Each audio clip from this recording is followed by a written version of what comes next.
نحمدہ ونصلی ونسلم علی رسولہ الکریم. بسم اللہ الرحمن الرحیم.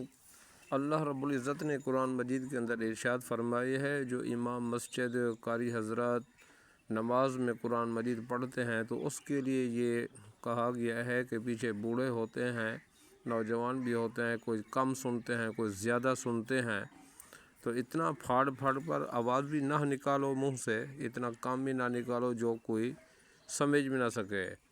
تو اے نبی کریم صلی اللہ علیہ وسلم، آپ کہہ دیجئے کہ اللہ کو اللہ کہہ کر پکارو یا رحمان کہہ کر پکارو، جس نام سے بھی پکارو، تمام اچھے نام اسی کے ہیں. نہ تو اپنی نماز بہت بلند آواز سے پڑھو اور نہ بالکل پوشیدہ، بلکہ اس کے درمیانی کا راستہ تلاش کر لو. تو اس سے معلوم ہوتا ہے کہ اتنا زیادہ اونچا بھی نہ پڑھیں، اتنا کم بھی نہ پڑھیں کہ کسی کو سمجھ نہ آئے.